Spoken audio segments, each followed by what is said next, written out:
Yo, welcome to Physics with Vinay. I am Vinay. I'm back with season 3, episode number 4 from the Rare series.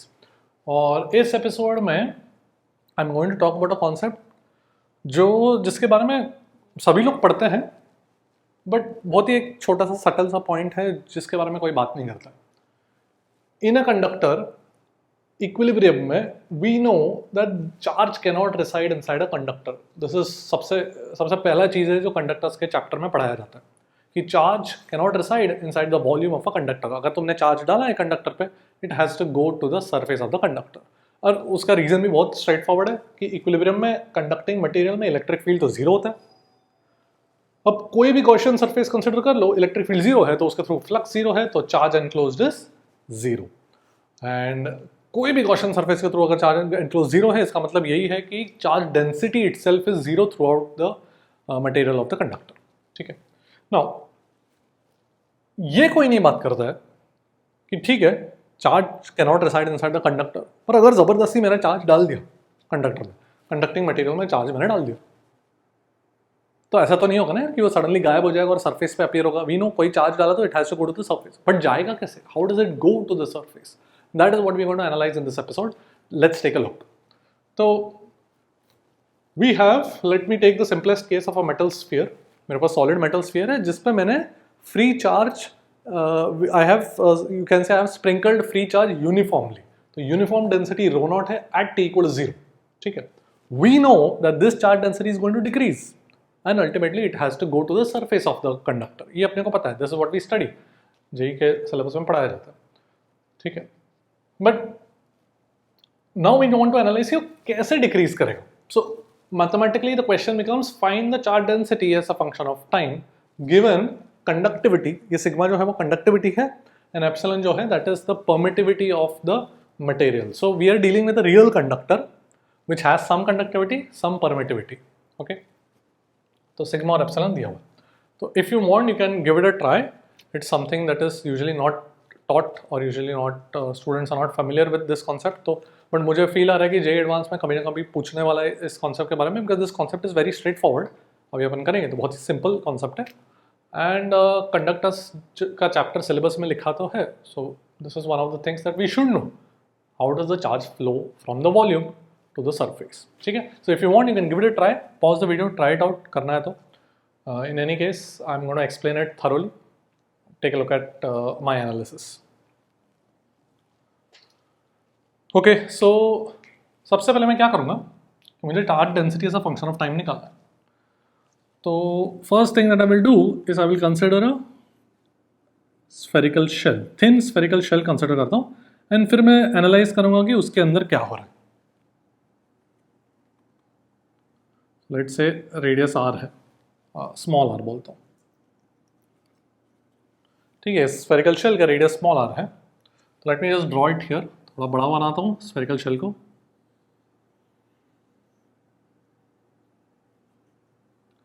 अब अगर charge density change हो रहा है, इसका मतलब obviously charges are flowing. Flow of charge मतलब current. Correct. So अगर current है, so let's us assume that ये जो स्फेरिकल शेल है उसके इनर सरफेस पे करंट इज आई, इस तरीके से. No, current has to be radial. Radially flow करेगा करंट एंड आउटवर्ड्स फ्लो करेगा. क्यों? Radial because of symmetry, all directions are equivalent. And outwards क्यों फ्लो करेगा? मुझे पता है कि charge has to go to the surface ultimately. Correct. So let's say current is I and outer surface of the shell let's say current is some I plus D I. अलग अलग क्यों है current? Why is it that inner surface and outer surface पे current अलग है? तो ही तो charge inside that shell change होगा ना. इस शेल के अंदर जो चार्ज है दैट हैज टू डिक्रीज, है कि नहीं? सो दैट मीन्स जितना करंट अंदर जा रहा है उस शेल में आई, और जितना करंट बाहर जा रहा है शेल में I plus D I, they have to be different. Correct. तो ही तो चार्ज चेंज होगा. और चार्ज डिक्रीज होगा तो we know that d I has to be positive, because जितना करंट बाहर जा रहा है शेल के that has to be more than the current coming in, because ultimately charge has to decrease. Correct. ठीक है. So let's write down that equation कि let's relate current to the charge density.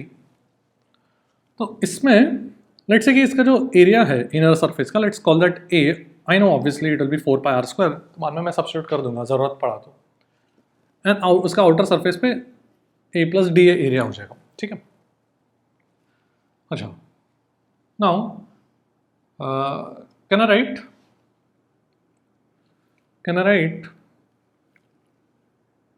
इसमें charge enclosed as charge density into the volume, correct. Volume को can I write it as 4πr² dr, 4πr² into dr, so let me write it as a dr, ठीक है। a is 4πr², okay,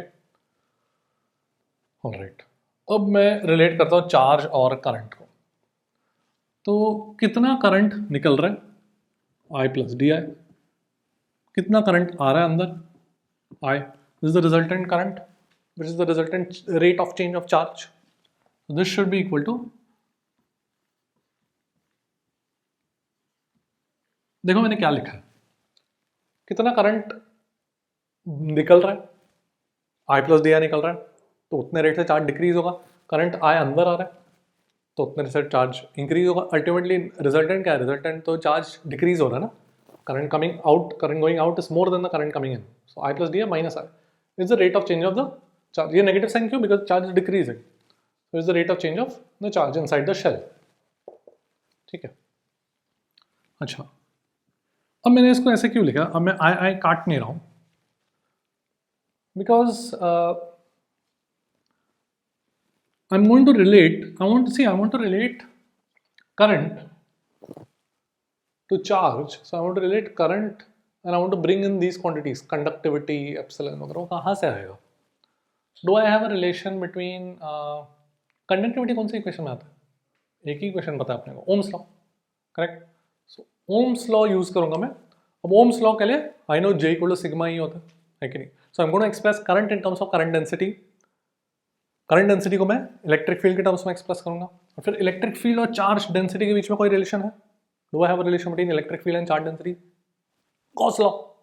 तो ultimately I am going to use Gauss law, ठीक है। So let's put all of what we know to use. तो I plus D I को मैं लिख सकता हूं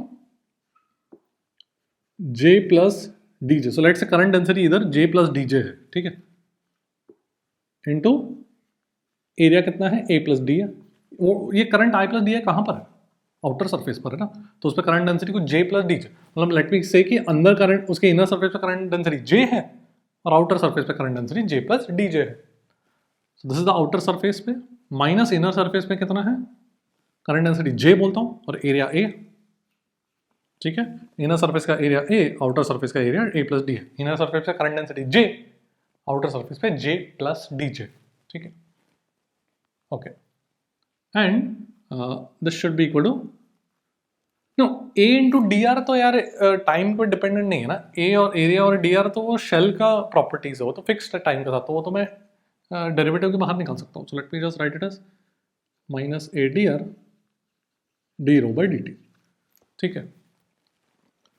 अब J को मैं क्या लिखूँ, can I write it as sigma E, correct, where E will be the electric field where we are calculating J. So E is the electric field on the inner surface of the shell. E plus D will be the electric field on the outer surface. The electric field क्यों है, because of these charges that are present, ठीक है। Alright, तो अब J plus DJ और sigma into E plus DE लिखूंगा, E plus DE into A plus DA minus J को sigma ही लिखूंगा, तो मैंने सिग्मा कॉमन ले लिया, ठीक है। मैं इस तरीके से लिख रहा हूं, मैं क्यों लिख रहा हूं, because we will see something familiar, should be equal to minus A D r d rho by d t, ठीक है। अच्छा, now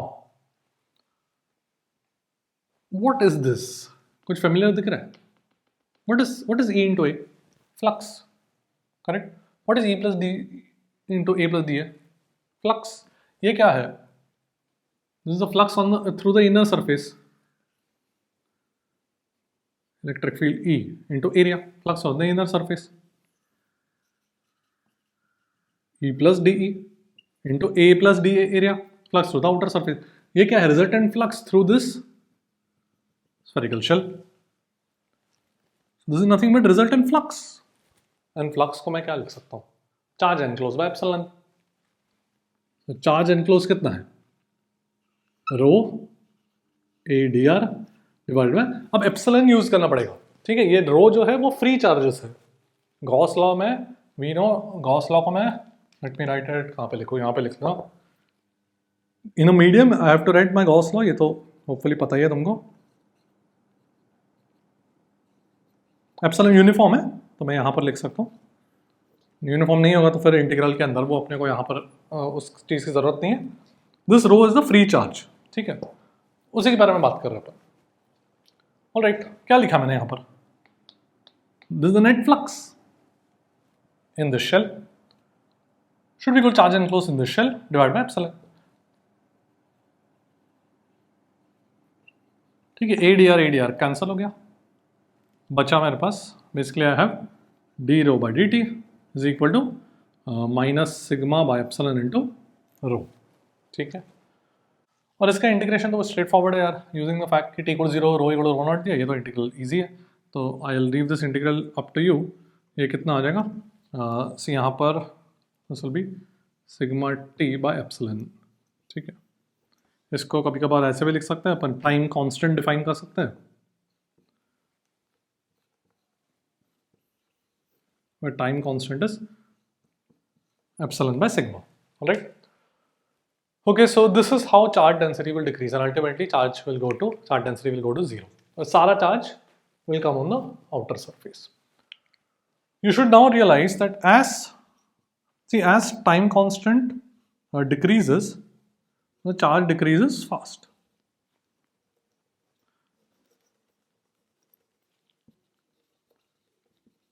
Faster decrease of charge, correct? जितना कम टाइम कांस्टेंट है उतना quickly charge will decrease. So perfect conductor के लिए sigma क्या होता है, इनफिनिट। सोचो, for a perfect conductor sigma is infinite, तब time constant will tend to 0, and that is why we in our questions we just say कि कुछ charge डाला तो it almost instantly goes to the surface, that's what we say. वो कहाँ से आता है, वो यहाँ से आता है, ठीक है। तो कहीं ना कहीं मुझे लगता है जेई एडवांस या तो कॉम्प्रिहेंशन फॉर्म में या तो किसी क्वेश्चन फॉर्म में पूछ सकता है, राइट। तो ऐसा नहीं है कि चार्ज रखा तो ऑटोमेटिकली गायब हो जाएगा, it will take its time and go to the surface, right. Question में ये भी पूछा जा सकता है कि surface charge density as a function of time क्या होगा, तो चार्ज कंजर्व कर लो, करेक्ट। इनिशियली चार्ज कितना था, rho naught into the volume, radius दिया जाएगा, at any general time T rho into the volume plus some surface charge density into the surface area, तो वहां से सरफेस चार्ज डेंसिटी भी निकल जाएगा एट एनी टाइम टी, ठीक है। ऑलराइट, देख लो। तो इतना मुझे बात करना था इस एपिसोड में। I hope you understood it thoroughly. That's it for today. I will see you at the top. Good night.